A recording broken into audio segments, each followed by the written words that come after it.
সাংবাদিক ভাই ও বোনেরা, আসসালামু আলাইকুম। যদিও আমি অন্য কোনো জেলায় যাওয়া হয় নাই, বাট এই জেলায় আসার আরেকটা উদ্দেশ্য আছে। আমি এখানে 82-83 সালে একসময় কাজ করে গেছি, এই জন্য এই জেলার প্রতি একটা আলাদা একটা মমতা রয়ে গেছে, এই জন্য আজকে আসা। এই জন্য আমি ডিসি মহোদয়ের কাছে অনুরোধ করছি আমি একটু সার্কিট হাউসটা আমি দেখে যাবো, পুরানো সার্কিট হাউসটা। তো আপনাদের টাঙ্গাইল কিন্তু সবচেয়ে ঐতিহ্যবাহী জেলা। ময়মনসিংহ জেলা থেকে কিন্তু কেটে এই সাব ডিভিশনটাকে জেলায় প্রথম উন্নতি করা হয়েছে। আবার একটা সবচেয়ে বড় জেলার ভিতরে টাঙ্গাইল, ঢাকা বিভাগের সবচেয়ে বড়। ঢাকা বিভাগের সবচেয়ে বড়। তা আপনাদের যদি কোনো পয়েন্ট থাকে আমাকে জিজ্ঞেস করতে হবে। আমার একটা পয়েন্ট আছে স্যার, আপনার কালকে অতিরিক্ত আইজিপি বলেছেন পুলিশের আগামী নির্বাচন হবে পুলিশের কলঙ্ক মোচনের নির্বাচন। পুলিশের কলঙ্ক মোচনের জন্য আর কি স্যার কোনো রাস্তা আছে, ব্যবস্থা আছে স্যার, যেটা নতুন আমরা জানতে পারি? কলঙ্ক মোচনের জন্য আমি বলছি যে পুলিশের যে মানবিক পুলিশ হতে হবে।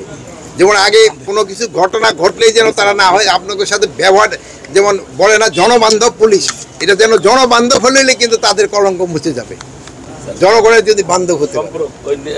যারা কলঙ্কিত করছিল নির্বাচনটা, তাদের ব্যাপারে কলঙ্কের কথা তো নির্বাচন আপনারা দেখছেন নতুন করে ভোটের বিষয়ে আপনাদের পক্ষ থেকে পুরা বোর্ডের পক্ষ থেকে বারবার বলা হয়েছিল যে ট্রেনে কোনো ঘটনা ঘটবে না। গতকাল না ঘটবে না বলবে না, আমরা বলছি যে এই ঘটনা যেন না ঘটে, এটার ব্যাপারে আমরা কঠোর হস্তে দমন করার জন্য আমরা চেষ্টা করে যাচ্ছি। গতকালকে এরকম একটা ঘটনা ঘটছে, এটার জন্য যদি আমাদের বাহিনীও যদি কেউ দায়ী হয়ে থাকে তার বিরুদ্ধে ব্যবস্থা নেওয়া হবে, এবং যারা এটা করছে তাদের বিরুদ্ধে ব্যবস্থা নেওয়া হবে। ডিজাইন, এলিগেন্স, বিউটি, সেরা পণ্য সবার জন্য জেভিকো।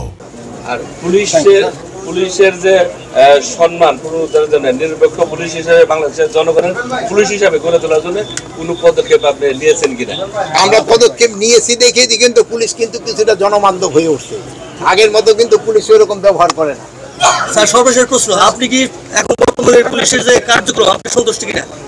আপনারা যদি সন্তুষ্ট হয়ে থাকেন তা আমি সন্তুষ্ট, জনগণের সন্তুষ্টের সাথে তো আমার সন্তুষ্ট, যেহেতু আমি তো জনগণকে রিপ্রেজেন্ট করতেছি। না আর সন্তুষ্টর কিন্তু কোনো প্যারামিটারও নাই, সন্তুষ্টের কোনো প্যারামিটার নেই। আপনি হয়তো কেউ হয়তো 2 টাকায় সন্তুষ্ট হয়, কেউ 2 কোটি টাকায় সন্তুষ্ট হয় না। এখন এই সন্তুষ্ট তো প্যারামিটার করতে পারবো না, বাট আমরা সর্বাত্মক চেষ্টা করে যাচ্ছি যেন সবাই একটা সন্তুষ্টের ভিতরে রাখতে পারি। এখন হচ্ছে যে আপনি কৃষি মন্ত্রণালয়ের একজন উপদেষ্টা, তো আপনার হচ্ছে যে এই যে আসছে বন্যায় আপনাদের প্রস্তুতিগুলো কি?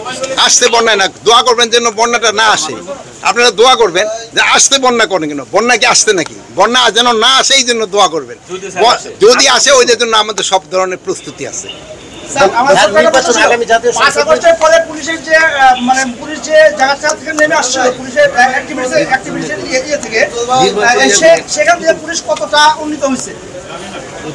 কতটা উন্নতি হয়েছে এটা আপনারা আমাদের থেকে মাঠে ময়দানে থাকেন বলতে পারবেন, তা আমারটা মনে হচ্ছে যে উন্নতি হচ্ছে এবং হইতে থাকবে।